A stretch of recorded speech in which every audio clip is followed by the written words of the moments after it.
Hello everyone, it's the Redmen podcast. I'm Paul Machin. Chris Pajak is in the studio. We've got Jay and we've got Ross from their wonderful, wonderful home offices. Ross has done an absolutely sterling job, all of his homemaking, sorting his office out, really utilise his days off to the absolute fullness of their potential there. Good on him. We've got a bunch of kick-off questions. We've done a whole 3 this week. I just fancied mixing it up. I just can't be asked to talk about the same things over and over again. So I thought I'd add a bit of randomness to the start of the show, and then we're going to be diving into a few of the bits and pieces. Obviously, we've heard the tragic news of Ian St John's passing. We'll talk about him briefly. We're going to talk about Liverpool having won a league game of football and what comes next in the coming weeks as well. Right, sound. So the first kick-off question, Chris Pajak, comes from our good friend Steve Carson.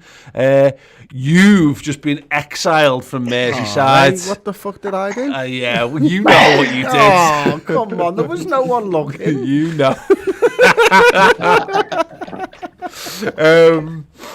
Where on this stupid little island are you moving to?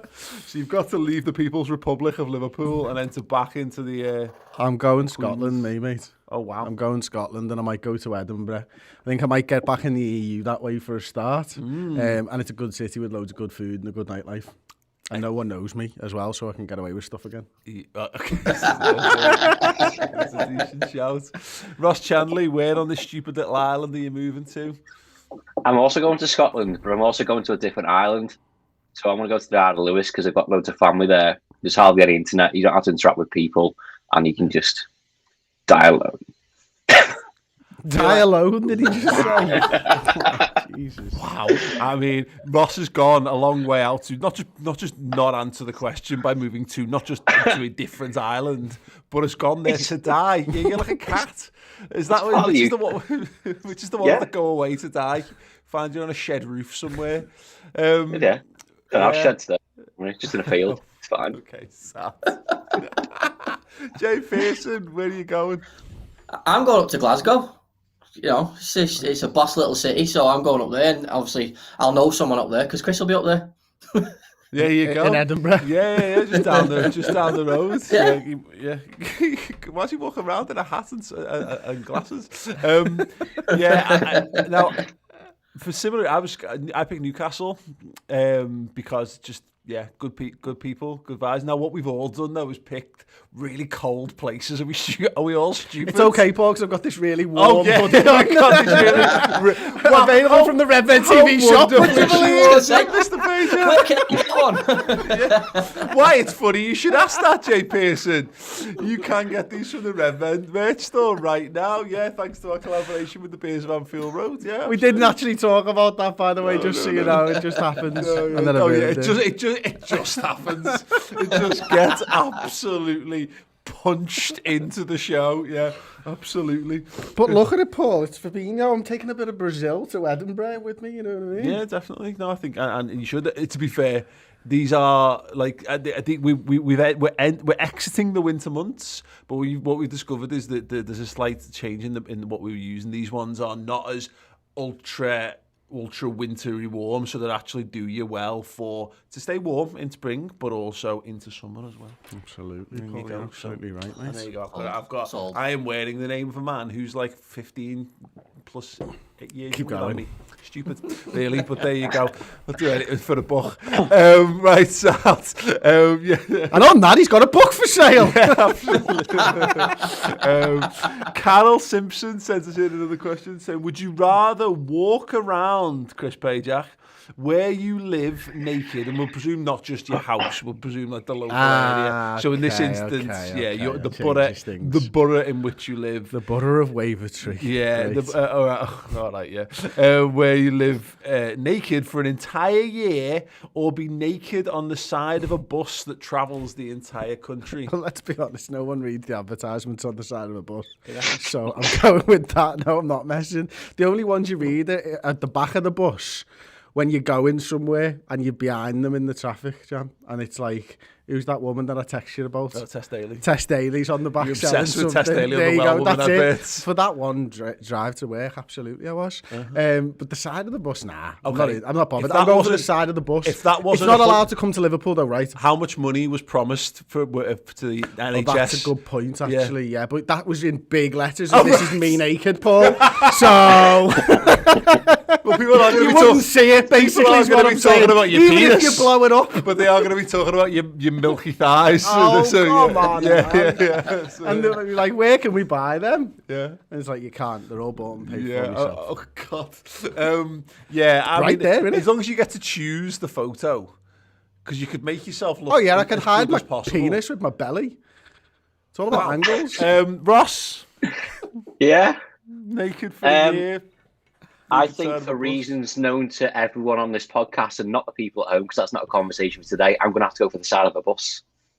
Okay. I'm not sure that's needed, like, because I know you don't quite live in Southport anymore, but they're all old and they all wear glasses over that way, them ways of the, you know what I mean? So Yeah, but there's someone that's very close to me that would enjoy me walking around naked. It's Lionel Messi. There we go. Who knew? Jay Pearson. That's very much a visual joke. I apologise, podcast listeners. Jay Pearson, naked or Sorry. bus naked? Oh, bus naked, mate. You know, the way the adverts go on, sometimes the windows are cropping certain things out. So I think I could get quite lucky with the placement of the window or wherever they go. So yeah, and no one will know me. So they think, who's that dickhead? So yeah, that'll be me Absolutely. on the Some bus. sort of go and get one of those, like, you know, experience days, boudoir photograph shoots where you can make yourself look like an arty lighting and make it look like it's some sort of like fragrance commercial. what I'd do, Albeit then with in that hanging case, brain. Have you seen? Have you seen the ones recently where like people get pregnant and then they have a photo shoot? Yeah. Well, I'll just mimic that. So I'll stick my belly out a little bit more, lift my tits up, and then yeah, I'll be like, oh yeah, that's my pregnancy photo shoot. Absolutely. Well, can we not do that with Paul standing behind you, grabbing your tits? That might be quite We've alright, already wouldn't it? done that. No, but not photographed this time. Oh right, okay, without the Yeah, penetration. Right, Absolutely. sorry. What? Okay. Gareth Robinson said, if you had to choose, just to start to turn this back towards the Mighty Reds, if you had to choose one player to immortalise in the current squad, who would it be? And what he means by that is like not just in like a painting. He means On like the side of a bus. or on the side of a bus. You get them in their prime for the rest of Liverpool history.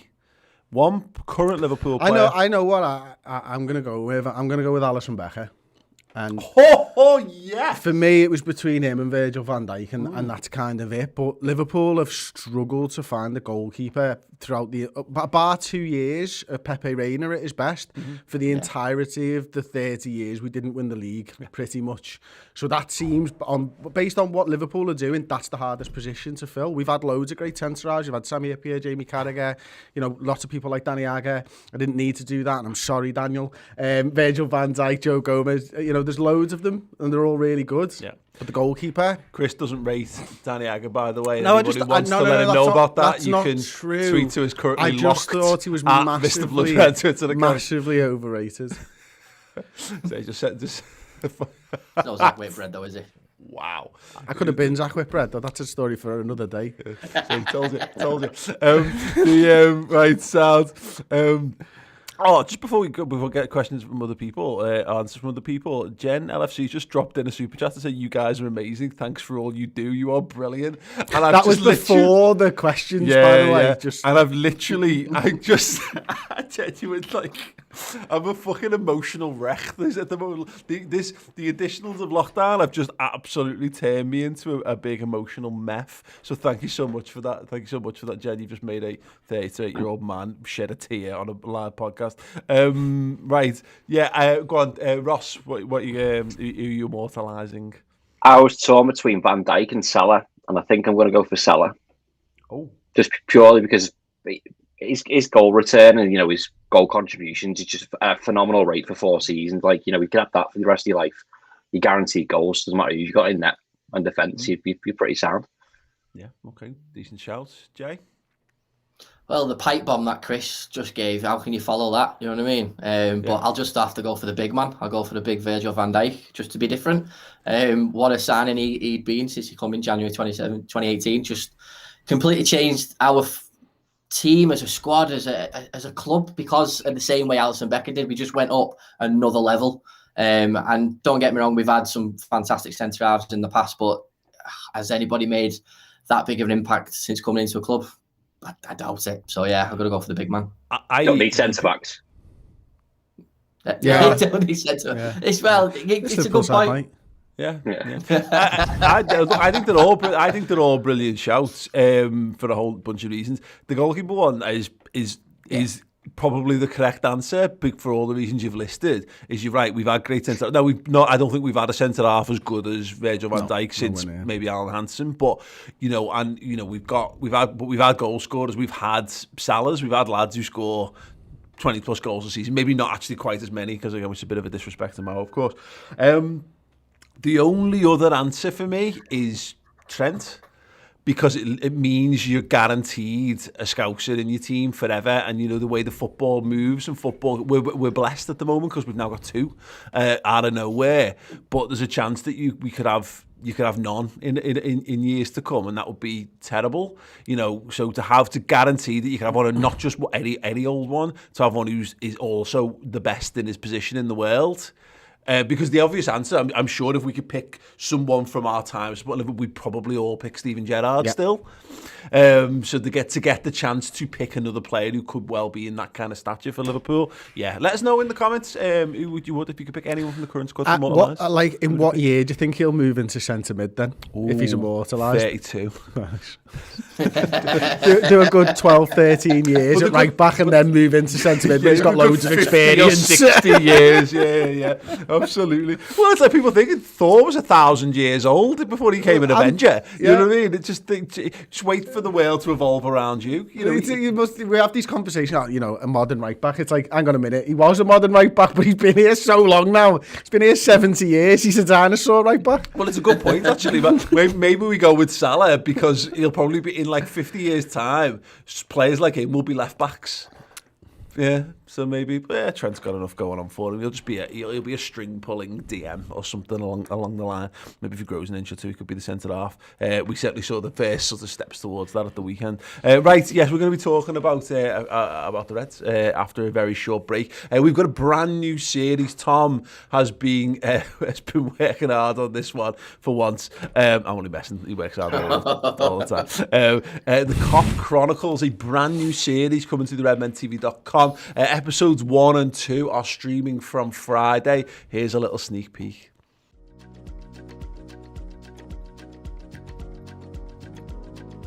I don't think there's ever been, and I don't think there ever will be, a bigger figure in Liverpool's history than Kenny Dalglish. Absolute genius, little scouser from the South End who went on to do magical things for us. Legend in all aspects of the game. When you're talking about someone like Steve Highway, that's the word. Graham Souness is the best player I've ever played with in my life. I think he was a forerunner of the modern footballer, Kevin Keegan. I think he fit perfectly in the modern world. Scoring 2 goals in 2 European Cup finals, to lift the trophy twice, it's a brilliant legacy, isn't it? I'd say we played some good stuff that day, we really did. But a fantastic relief, and when the final whistle went. I just did a little jump. Terrible celebration. One of the worst ever. Nobody's ever done it since, by the way. That's the jump.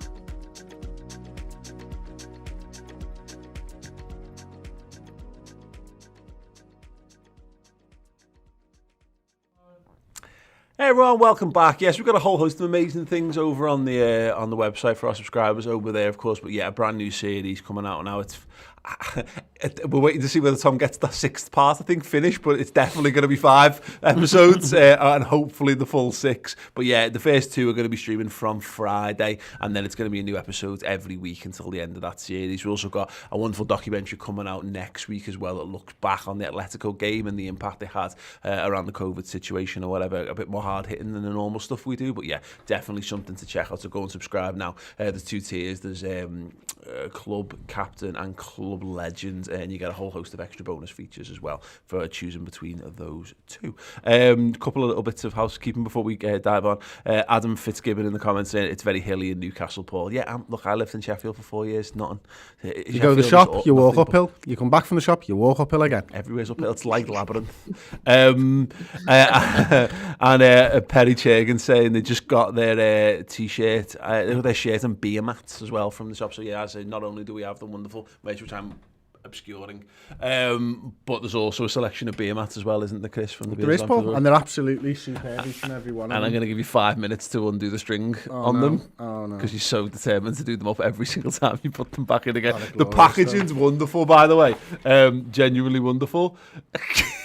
Smashing absolutely smashing it. Yeah. Saint Etienne. Miracle beer, love that. Fabinho, which is the jumper that I'm wearing, is based off. Naby lad, lovely. Millie's genuine draft. Comeback Kings incredible ale. They're just class, and I wish I'd not done that. Yeah, brilliant stuff. Anyway, you can get them on the Redmen merch store. Right, okay, let's get into it. It's always tough to shift the tone in these things, but we found out this morning that Ian St John passed away aged 82. Obviously signed by Shankly, won the second division title, helped Liverpool get promoted, and then won 2 first division titles, and was part of the team that won the FA Cup, the first FA Cup for Liverpool in 1965 as well, Chris. And there's loads and loads of Liverpool players for which we tag with legend. I actually never got the honour to speak to St John, but it's telling. And one of the things that stands out for me is where we had our Henderson mural painted. Tom, who owns the house, was absolutely adamant that he wanted Ian St John on there, and he was adamant that he wanted that cup final team immortalised as well, which he did. Which again speaks volumes to how important St John was. Yeah, I mean, I've just actually put a tweet out saying something similar to this, but like Liverpool is built, and we stand on the shoulders of giants that have gone before, and Ian St John is one of Shankly's giants, isn't he? You know, he was there when we were crap, and he was there when we went good. And you know, that 1965 cup final, I mean, people hear us talk about it, and you know, I'm 38, and I've heard my dad talk about it, and your dad talk about it, and all the fellas talk about it and stuff like that. But that was the one that was more important than the league title to them, because they'd never won the FA Cup, and it was so big. So the story around that in and of itself is brilliant, and how much it meant, and the homecoming and everything else, and what we have now, Liverpool is an institution, but it's because of the likes of Ian St John that we have that institution in the first place. Yeah, absolutely. Yeah, brilliant. So obviously, yeah, rest in peace, Ian St John, and obviously our thoughts and feelings go out to his family as well. Jay Pearson, let's talk about the football. You know, I've been avoiding it in recent shows because I just didn't want to talk about it, but I do want to talk about it now. We won a game of football, and life just feels a little bit more rosy. And whether there's a note more of caution, I think, because we had a bit of a false dawn after the Leipzig game, of course. But we've kind of got to you've got to enjoy the wins at the moment, because if it shows us anything, is that they can be quite fleeting and short-lived. Oh, too right. I mean, like you said, after the Leipzig game, we all had our mentality just changed. Think, right, this is where we're going to kick on now, and we've said that every game since we battered Crystal Palace. So yeah, air of caution at the end of the day, but you know, it was nice to see us get a performance. It was nice to see us create more chances. It was nice to see us keep a clean sheet. So it's all positive this week. But again, we've just got to be very wary, because yes, it's great. The table looks a little bit better, and the ideal team to play next is the team that are above you, and you can catch up to them more, which is Chelsea, which are now on a bit of a run under a new manager. So bit of air of caution, but we've got to step it up. We're gonna do it. We have to start doing it right now, because if we go backwards again, I just don't know how we're all going to cope. I think we'll all be even more deflated than we have been. Yeah, I think sitting it, Ross, is that I think we need to prepare ourselves, and hopefully we should be by now, but we won't be, because that's just the nature of being a football fan. Liverpool are not going to win every game between now and the end of the season, but the trick for this team is to certainly get back to a world where we don't lose every game between now and the end of the season. And if we can put together a run of not losing football matches first and foremost, then yeah, what the minimum aim of the season of top 4 should be achievable. Yeah, I said this on Sunday after the game, and I said to Chris, I don't want to win one game. I want to win 4 or 5 in a row. Now, over the fixtures coming up, that's a little difficult, particularly with Chelsea and Leipzig in the mix. And it's a very fine balance between enjoying the game and getting carried away. So, I've gone back to being reserved already and cautious against Chelsea. We did the build up yesterday. It's also difficult because you don't know who's back. And that changes things massively. If Fabinho's back for Thursday, then the confidence goes up another level. Jota's back and he can play, he can start, he goes up again. But I'm also fully prepared on the other end of the scale to go, well, Fabinho can't play, Jota can't play, and you've got 3 more injuries. Because it's, you mentioned being an emotional roller coaster before outside of the football world, but every time there's a team sheet comes out, you're just thinking what's going to happen next? And until we get a consistent team sheet, I'm fully prepared that we won't get consistent results. And I'm fine with that. I'm also not fine with that.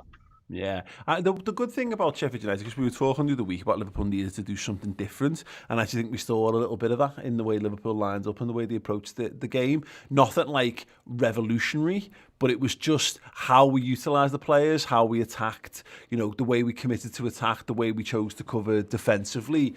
They're the encouraging things from it. And look, it's hard because we had to do this on the final way where we had to get all our caveats of Sheffield United is shit, you should be beating Sheffield United out the way.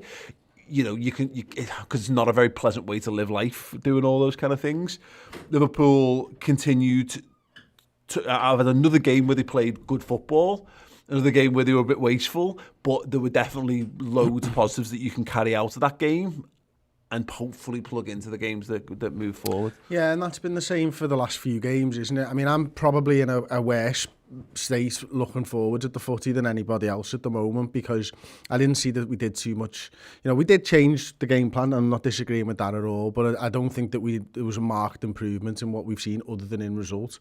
But going into that game, that's what we were talking about, just getting a bloody result. I mean, let's be honest though, Liverpool's form is over the last 5 games, we've won as many points as Sheffield United. Mm-hmm. Newcastle have won more points than us, Brighton have won more points than us, Burnley. I think the only team in the league is Southampton over the last 5 who've actually won less points than us. So we need to turn that round big time, and one game's not enough of a sample size to be able to sit here and say that that's Liverpool turned it around, because the performance wasn't good enough to be able to go, actually you can hang your hat on that, because we did concede chances. We kept the clean sheet, but we conceded chances.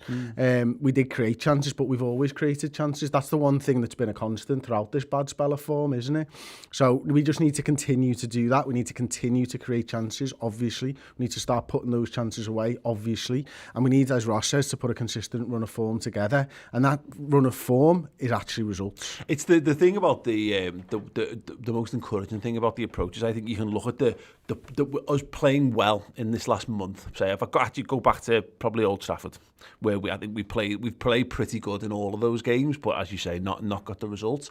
But you can typify, you go back to those games and you can look at spells where we got one area of the team working, where the one good thing about the Sheffield United one was I think there was a greater balance to how we did things. So the left hand side worked quite well it was working for a while, and then what we do is okay, we'll change this, and then the right hand side will have a good go at doing something, and then we'll attack centrally for a variety of things. And you're dead right, moving forward, no season's ever built on one win over the bottom table. But in terms of where Liverpool, a load of where Liverpool's problems lie is that thing of just getting a goal, sticking the ball in the back of the net, and it can't possibly hurt them, because I know they've had a couple of bits of luck that have gone their way and whatever, but they engineered some really good things in a variety of different ways. Yeah, they did, and I'm not going to sit here and tell you they didn't, because they did. And I've watched enough football to know that Bobby getting a goal like that might be something. I've seen strikers just go on a run from getting something like that, and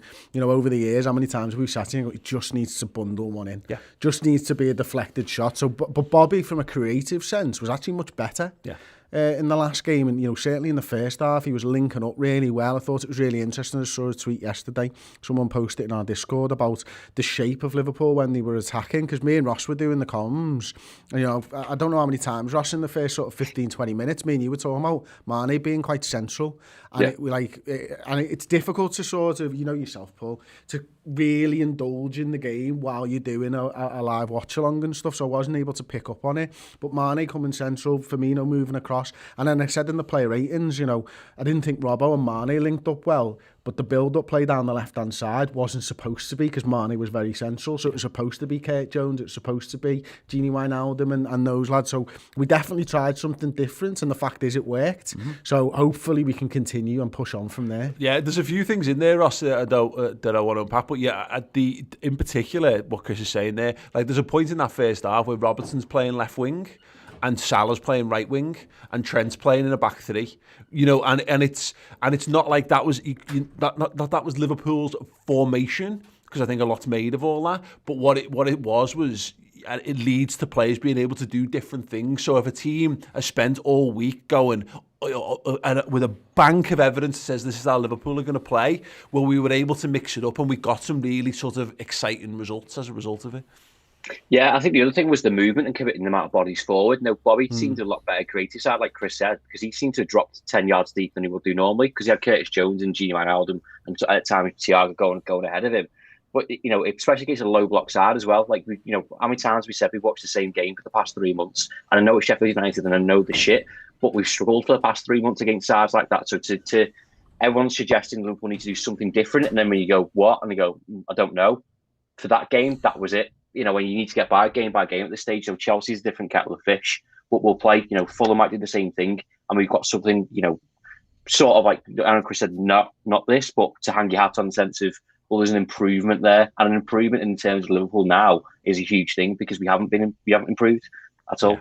Well, this is the thing, you know, Chris is not wrong in saying, like, you know, anything that's said there, but it goes back to my point, you know, Jay, about you've got to enjoy the wins where they come, because you can't be upset that we've not won in X amount of games, and then we win and go, yeah, but we need to win 3 on the bounce. It's like, well, fucking hell, it's like that, you know, that's like a heroin addict's approach to football, chasing your next fix, you know. The one thing I thought was another interesting point in there about the Bobby Firmino stuff, and you might be able to answer this, Jay, because you're slightly more encyclopedic than I am in this regard, but it reminded me of Mo Salah. He had a bit of a dry run a season or two ago, and he scored at Anfield, and I can't remember what game it was, but it was another one of those where he was originally, we thought he'd scored it, but it was an own goal, and is that the goal that turns the corner for him, and like the next week he just started scoring again? That's the kind of thing I think we're hoping for with Bobby Firmino there. Is, look, yeah, is the shot hitting the corner flag, but sometimes you just need to feel like you've scored the goal, because ultimately that's all it is. It is feelings. I'm not sure Bobby Firmino's going to sit and look on Transfermarkt and look at his goal, you know, look at his goals thing like we do. He'll just feel like he scored a goal, and what's the difference ultimately? Yeah, absolutely. It's confidence, isn't it? Strikers, they're all about confidence.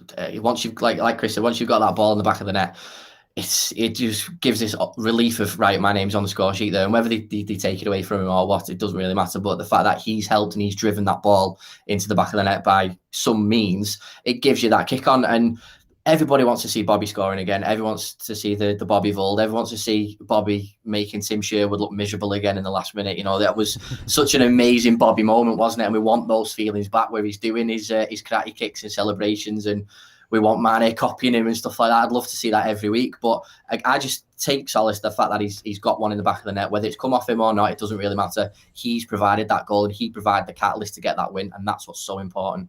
Yeah, definitely. Yeah, again, long may it continue. It's we're in that point, aren't we, Chris, where everyone needs to pitch in, and that was what I thought was telling about that side. Because I was looking at the Chelsea game for doing the build-up show, and like, I think their top goal scorer's got 6 this season, and you know, we've got Salah who's banging goals in, but what teams like Chelsea are doing is everyone's kind of contributing in that regard. I mean, you look at the Man City thing, who's gone and carried the torch over the last month? It's Gundogan. He just picked it up and ran with it, and I thought that was the one thing that I enjoyed as well about Curtis Jones, because that's been the one. It's not a criticism, because he's only just turned 20 years old, but his next step is to add goals and assists. And that's, I mean, the way he takes that goal, that's exactly what we've been missing. You look at Bobby Firmino, who's snatching at things and not hitting corners, and then Curtis Jones, who just seems to like slow time down to allow the ball to drop to the perfect height to stick it in the bottom corner. having someone like that who just goes up and grabs the game was exactly what we needed. And the finish, you know what it reminded me of? We've all been there when you're on a 5-a-side team or an 11-a-side team and you're just struggling to get a goal and one of your best players just goes, fuck off, and swats the ball in the net and then turns around to everyone and goes, that's how you fucking do it, lads, fucking hell. Yeah. Like, one shot, one goal type of thing, and like there was a cockiness to it, a little bit of ego in there, and it was just like, come on, it's not hard, lads. Come on, just get it sorted and stuff. But what I liked about the game more told, and we can come back on to Kerr, but it was something that you'd said there about the formation and how Liverpool, like, we always over-talk formations, and I think Jürgen talks about finding space a lot. And quite often it's the same players finding the same types of space. That was the big thing that I noticed during the game. It wasn't the guy who you'd expect it to go to. So sometimes you go, and he's going to play the ball to Trent, and it's not Trent there, and you're just a little bit taken aback, like, oh, okay, that's strange. Like, I wonder why we're doing this. But it's that sort of doing things that is different, which caused Liverpool to be able to go on and put a good performance in. Yeah, it was. You know, you mentioned the Mane being more central thing. Getting Mane between the width of the 18-yard box means he's scared. If particularly playing a back three, because obviously you've got a lot of numbers in there, well, go and occupy those numbers and give their either wing back or their right or left. In this instance, their right-sided of a back three a decision to make over Andy Robertson, because if you can start to commit them, whereas if you've got, in those situations, if you've got Robertson and Mane occupying the sort of same space out there, well, the back three is just going to go, we'll stay here, we'll stay inside the lines, and you've got two men to beat.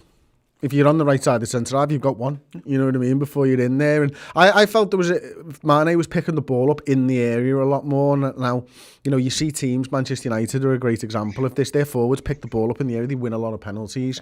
Mane and Salah don't win a lot of fouls anyway, but they definitely don't win a lot of penalties. But then they don't have the ball in the box dribbling like maybe a Marcus Rashford does to quite the same effect. And I think it scared Sheffield United a little bit with Mane picking the ball up in the penalty area. Yeah, absolutely. Looking ahead then, Chelsea. Yeah, go for it. Sorry, mate. Just we said before about the goal drought. I've remembered what it was now. Just don't want to let you down, mate. You know what I mean? It was. Do you remember the Southampton game away when we were in the purple kit?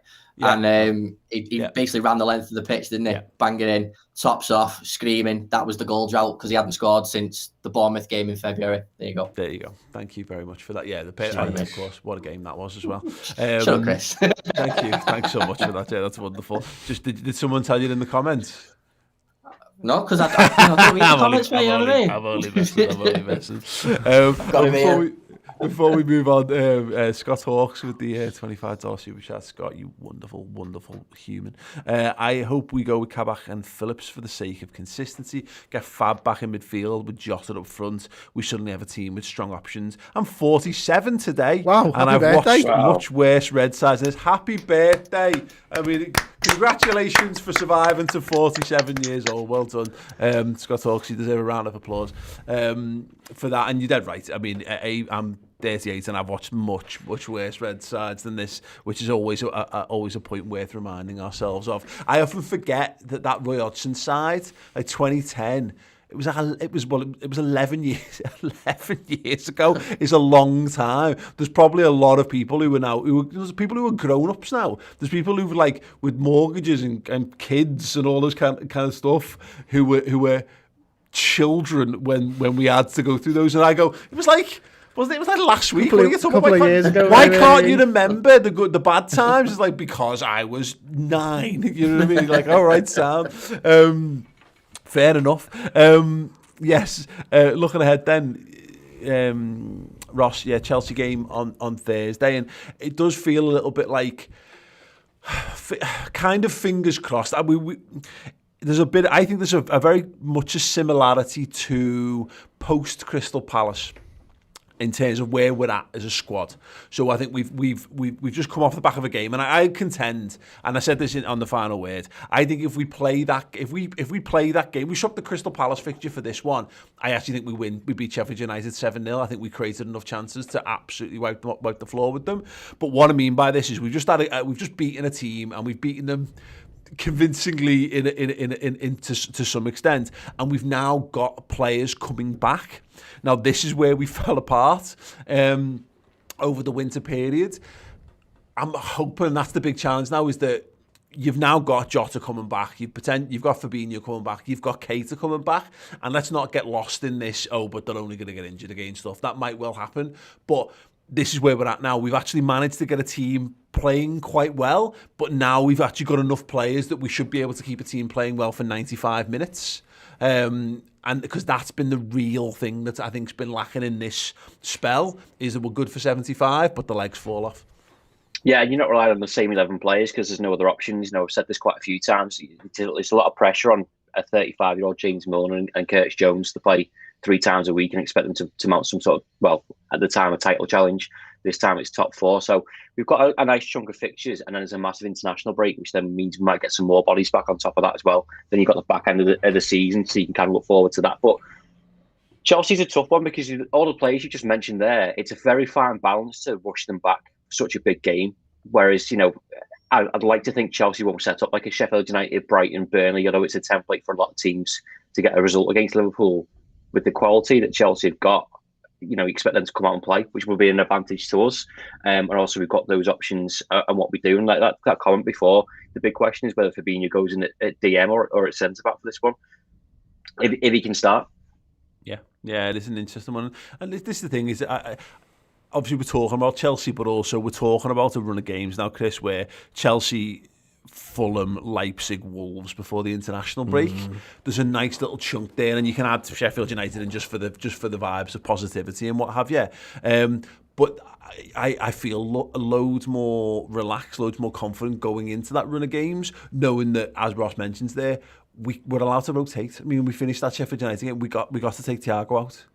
We got to take Curtis Jones out, both lads who were having good games, and bring on not just I said this on the final word, but it's worth repeating. We're not lashing Taki Minamino in midfield just to make the numbers up. We've got lads who could all reasonably expect to start the next game. Absolutely. I mean, Naby's the big one for me, isn't it? I mean, he came in and the first thing he did, I thought, would beat a man and play a through ball, try to thread the ball through to Mane, and you're like, oh man, that cut and thrust is exactly what we've missed from midfield, isn't it?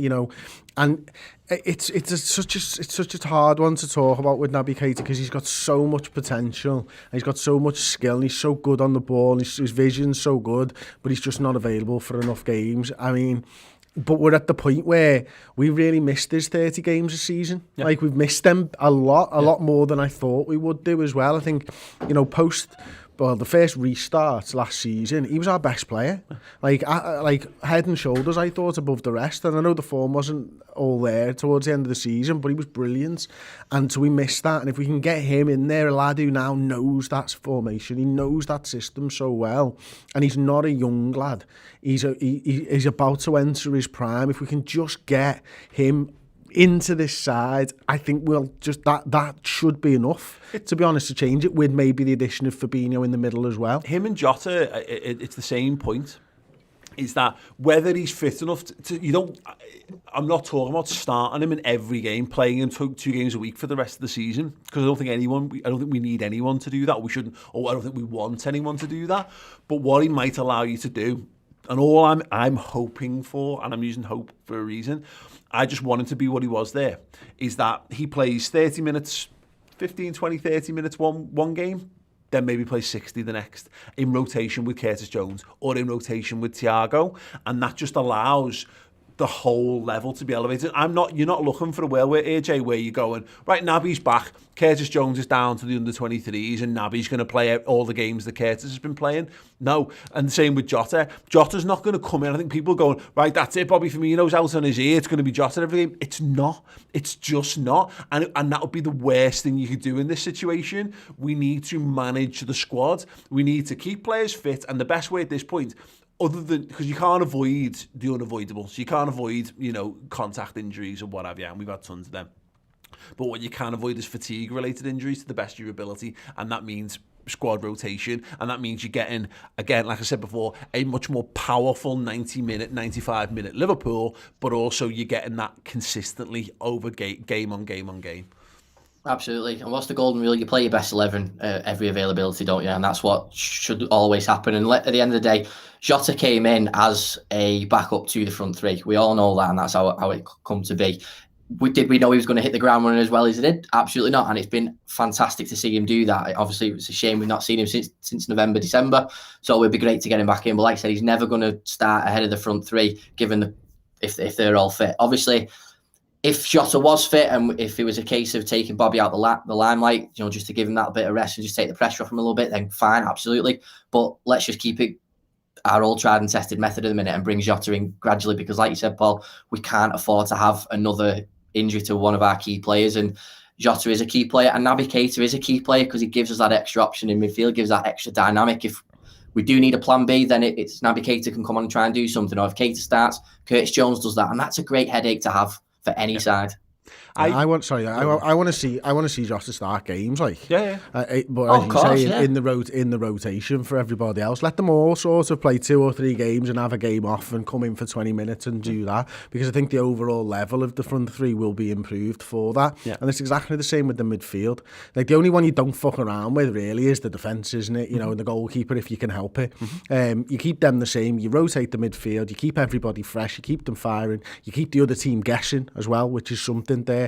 Naby Keita, Jota play the game completely differently to the lads that we've got at the moment as well, that are fit and available. So good options to have. You can pick and choose your moments much better, and you've still got impact off the bench. And people forget this, but Naby Keita scores goals. Yeah, he does, yeah. He's a goal-scoring midfielder, and that's the thing we've added, and you're right in that, is that he's got bits of what Thiago does, and now you can recognise that he's got similar bits to what Curtis Jones does. He's a lad who gets up, who likes to get up and be in and around the front four. There was a brilliant moment, and I totally put this story on them from my own head, where we were attacking, and if he'd opened his body up, he could have played Salah in, but he was clearly myopically focused on getting the ball to Mane.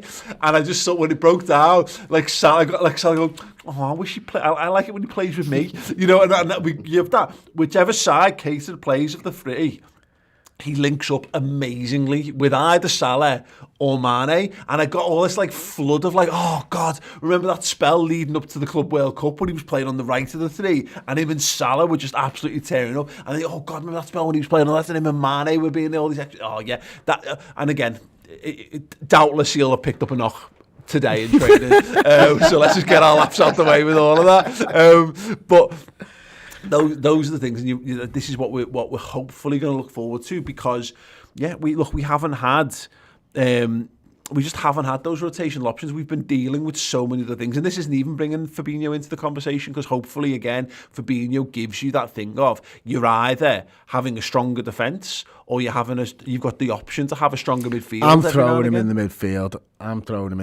Well, I asked the question. Not in this game, by the way.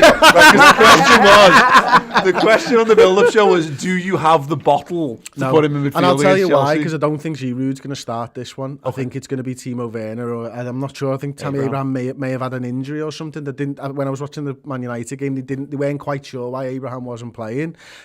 So I think Giroud probably plays into our hands if it's Phillips and Kabak at the back. But with the pace of a Timo Werner or a Tammy Abraham, I think that's what they're looking to try and do against us. They'll be looking to knock that ball over the top, have our defenders facing the wrong way, running towards our goal. And in that regard, I think you need Fabinho at the back. But after that game, Paul, maybe not Leipzig. Definitely not Arsenal. Wolves. Go on, Jay. Sorry, I thought about this the other day, just very fleetingly. Is there a world in the future where Bobby Firmino plays behind Salah, Mane and Jota at any point as part of a three in the midfield, whether that's an option or anything? We've had the four of them on the pitch. It's a from the start though. It's a string to the bow, isn't it? We saw a couple of examples of that, didn't we, earlier in the season? For me, I think given where we're at right now, I think it would be foolhardy to start all four in one game, because it was like the point about shifting to three at the back when you've only got three fit centre halves. It's great that you've hit upon this new system that then completely collapses if you get one injury, because that you're using all of your players available. And we might well do it, but there might be games where you need to do it, or there might be games where you you come up against a bottom half team. Hey, listen, Fulham, they might just look at Fulham and go, right, we're just going to absolutely blow Fulham away. We're going to put everyone out there. It's certainly a possibility, but I like the notion of us just always having 60 minutes. You can look and go, well, you're knackered. Oh, well, never mind. You fresh attack dog comes on the pitch to continue to Here's tear their away. scent. Yeah. Go! No, 100%. You know, because that's the point. One of Salah, Jota, or Mane can there, because I think, you know, and maybe Firmino, but it's always like is therefore always in reserve. So you're always looking at the bench, and you've had, and we said this for ages, say a defence has performed impeccably, an opposition defence, and they've been defending really well, and they're like, okay, how long left? Oh, we've done really well, 70 minutes, 20 minutes, oh God, here comes Sadio Mane. Oh my God, and all of a sudden you feel every one of those minutes. And not just that, they didn't take off one of the front three. What I was going to say, actually, in this, and I thought it was quite interesting, what gave me a note of encouragement, Ross, was that we didn't see Shaqiri or Origi come on the pitch. And I'll explain that with, I think at times those lads prove how good our squad depth is, but also I think they show how desperate you are, I think, at times when you're forced to use them. And I love Divock Origi, and I'll always love him. And I think Shaqiri's a really, really talented footballer, but they're two lads who don't fit what we do. And what we were able to do is we brought players on who do fit what we do. And that's the major difference between what we've seen over the last month and what hopefully we'll see in the next month.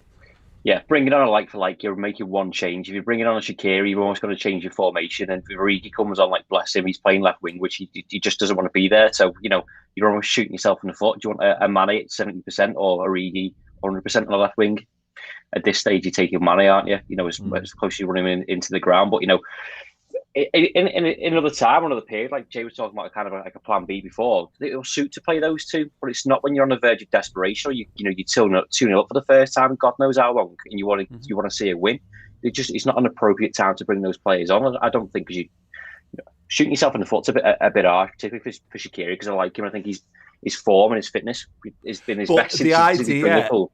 The idea of, because there was a little spell where we were like, oh, Shaqiri's the answer. Shaqiri's never been the answer for Liverpool. He's a side dish. You know what I mean? Yeah. He's an entree. He's not like a, you know, he's not your main course. He's not the steak, is he? You know what I mean? He's wilted spinach. Yeah, you know what I mean? And all, you know, adds flavour to a wider dish is what he does. But the idea of when people were looking at Bruno Fernandes tearing up, and people were looking at Leicester with like Harvey Barnes and Maddison and, you know, and Grealish, and Shaqiri is like our sort of version of that. But he's just not at that level. He can add bits and pieces, but the idea that all of a sudden we're going to build a side around Jadon Shaqiri, and I don't want to go down the negative route on that. It showed the desperation of where we're at. If he just gets to go back to being a player like where you can throw him on for 10-15 minutes, or you can use him to give one of your good lads a rest. That's the idea. That's it, isn't it? I mean, I look at Manchester City's squad, and I think I've heard people say there was comparisons between like Shaqiri and Mahrez. There isn't. Like, Mahrez can go in and play 20 games, and he's the level's not really going to drop. Shaqiri can come in and spell someone, you know, but he can't do it for 20 games. Yeah. What are we laughing at? I've just pressed the button on the headphones. I'm just waiting for like whatever you were listening to this morning to start. Oh, it's not on my computer. What would it have been? Anti-flag, I think, on the way in today. Cool. Oh, you're anti-flag. Is that a euphemism? No. Okay, sounds. Sounds. Yeah. Shaqiri. No, I think you're right. I think you're right on that. Shaqiri and Origi show you quality of depth when you've got players like that on your bench, but you don't need them. It shows how good your squad is. But when you are like, we have to start Jadon Shaqiri this week because he's going to be the one who sorts all your problems out for you. If he was that, he wouldn't have the role in the Liverpool squad that he does have, and hopefully that's what we get to see in the coming weeks, certainly. And just one last thing, Ross, on the Bobby Firmino stuff. I actually think what we've seen, I had a great point. It was actually made on I think it was listening to the Anfield Rap podcast. I think it was made about Bobby Firmino, that if he'd come in and you just watching Bobby Firmino coming into the side in the last two games, you'd be made up with the performances of him, because some of the stuff that he's done in those games, like the two chances that he basically puts wide and one of them ends up being a goal, where he dribbles past like four men and gets a shot. You're looking at that and go, wow, what a footballer we've got on our hands here. But it did make me think about how Bobby is a 10. he's quite clearly not crap, is he? You know, he's clearly wonderful. But when we put him as the centre forward, the tip of the spear, and expect him to score 25 goals, he's going to fall short on that. But you can see when Bobby Firmino gets to play as a really good footballer, that's great. But that does precipitate us needing to put Mo Salah and Mane more in front of goal. Yeah, and it's a great choice to put him at number 10 if there's another option or a natural goal scorer to put ahead of him. We just don't have that at the minute. Like we just discussed, you could do that putting Shaqiri right wing and Salah in the middle, but I don't think that works. Bobby's a bad one because I think he can be a good finisher, but I think he's just suffering from a massive loss of confidence as the team or maybe the people around him. It's good that he can do all that good stuff, but there's been times over the past 2 or 3 years where he's not had to look when he scored. Do you know what I mean? He's not got that in his locker anymore because he's going through such a goal drought, or maybe it's just nerves or case of overthinking. Even the runs that he's making, it's him and Mane that combined for that shot that he should have put past Ramsdale. And Divock Origi did something similar against Burnley. We all slated him for that, but he's there's only so many times you can say he's picking up the right positions and doing the right thing, and maybe it's gone under the radar because we've always Mane and Salah scoring goals, so maybe it's been overlooked. Whereas now we're going, well, none of you fucking scoring, finish. The thing about that though, because you're right, there's only so many times you can say he's getting into the right positions. There isn't. You can say that an infinite number of times. You know what I mean? While he's but score as well. Oh no, 100%. Yeah. I'm not saying he shouldn't score, but my point is that with good footballers, they need to just continue to do those things. There's nothing radical that needs changing in his game. Yeah. He just needs to put the ball in the back of the net, and we all know that's a patchy thing. Even the greatest goal scorers on the planet go through spells where they just don't stick the ball in the back of the net. But unfortunately, he's not a great goal scorer, and he never has been. So, he doesn't. I don't think we should judge him in quite the same way. I mean, I said it before, and maybe I was wrong to say it, Paul. But a goal scorer, a goal like that can change it, but it's not necessarily the same. Like, he doesn't live off goals. He doesn't get that feeling like a Salah or a Mane. That one. Yeah. So Mohamed Salah and Sadio Mane and Curtis Jones just smash it towards the goal. Maybe what we want him to get is a fucking hat-trick of assists. Maybe that's what he needs to be able to go on and kick on and play with a bit more freedom. He's just being himself, and that's the thing. That's what about Bobby Firmino, and that's the thing that's typified his performances in this spell. I think he is taking on more shots. I think he is actually trying to score more goals. But he's always going to be Bobby Firmino. And we can't all of a sudden, because everyone's got a hard-on for Erling Haaland, expect him to be Erling Haaland and go, well, he's not scoring the goals that Erling Haaland... No. But you can't expect him to be that because we want him to be that. He's always going to be what it is. It's just, we've all gone a bit sour on him. And I said everyone still loves Bobby Firmino. But you know what, you take my point on that, is that he's not like... He's not just a flavor. He's just a flavour of the month at the moment. We've decided we want something else. Maybe what we need is Salah and Mane when the ball drops to him to go, close your eyes and shoot. Yeah, and that's all he needs. To go, there we go. Yeah, just put one of those Jedi training helmets on him and just let him do that and see what happens. That's probably the answer, isn't it? It's definitely not. There you go, Jürgen. Yeah, done. Yeah. Told you we'd come up with something different for you to try. Yeah, Obi-Wan Kenobi had it cracked a long time ago, mate. Just go with that. Right, brilliant. Right, we're going to wrap up in a second. We have one last super chat. Connor S. Super chatted in to say Chris likes anti-flag, so I like Chris. Yes, guy. Did you not like him before? This come on, don't turn his words against him. Thought he was an absolute knobhead. Don't turn his words against him. He likes... Political punk, it's all good, there baby. You go. Yes, sounds brilliant. Right. Amazing. A really good podcast, guys. Thank you so much to Jay and for Ross for contributing towards the positive vibes there. And, of course, Chris Page, I feel we've managed to turn around in the space of about 45, 50 minutes there. And a little smile on your face. Absolutely fucking up, Paul. Turn around.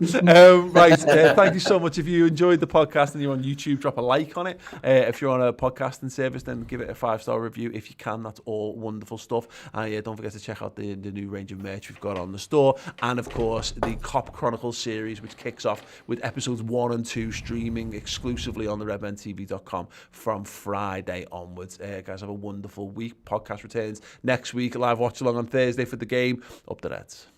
got a brand new game for you to play each week. Redmen Picks is completely free to enter, and you could win either £1,000 or a share of £1,000. To win, all you have to do is answer a few questions on the upcoming Liverpool game, and whoever gets the most right will win a share of the prize pot or the full prize itself. That's it. It is that easy. You've got to be over 18. Terms and conditions apply, and you've got to gamble responsibly.